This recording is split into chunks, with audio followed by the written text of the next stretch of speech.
مساكم الله بالخير. ما هي الطريقة الأنسب لضم اليمن إلى مجلس التعاون؟ هل الوضع الأمني في اليمن وراء تأجيل الانضمام أم هناك أسباب اقتصادية؟ هل اليمن جاهز لهذه المهمة؟ لمناقشة انضمام اليمن إلى مجلس التعاون يواجه الصحافة محمد علي الأحول سفير الجمهورية اليمنية في الرياض، والكاتب والأكاديمي السابق الدكتور تركي الحمد، والدكتور عبد العزيز العويشق مدير عام العلاقات الاقتصادية الدولية بمجلس التعاون. مساكم الله بالخير. خلوني أبدأ مع الدكتور عبد العزيز العويشق. الآن الناس تسمع أن هناك كلام عن انضمام اليمن إلى مجلس التعاون.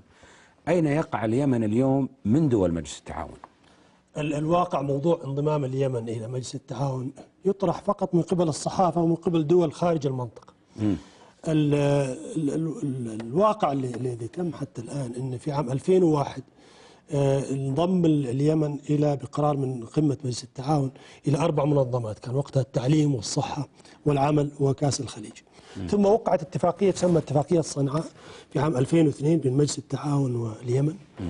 وفقا لهذه الاتفاقية هناك آلية لانضمام اليمن لمنظمات مجلس التعاون. هذا في اتفاقية صنعاء؟ نعم، عام 2002 أكتوبر 2002. وفي نفس الوقت تنص الاتفاقية على موائمة القوانين اليمنية وقوانين دول مجلس التعاون، خاصة ما يخص منها النواحي الاقتصادية.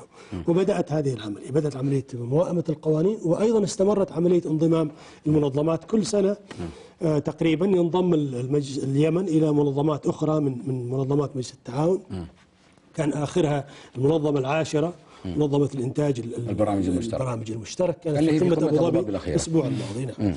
في نفس الوقت ابتداء من عام 2005 قمة 2005 تبنت دول مجلس التعاون بناء على خطاب من الحكومة اليمنية، تبنت برنامج تنموي لمساعدة اليمن في برنامجه التنموي لمدة 10 سنوات ابتداء من 2005 إلى 2015.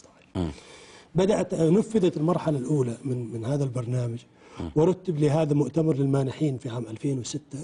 تعهدت موجب دول مجلس التعاون بتقديم مساعدات لليمن تشكل تقريبا 70% من المساعدات اللي تم التعهد بها لليمن. وتم الاتفاق على عدد من المشاريع فوق 60 مشروع وبرنامج.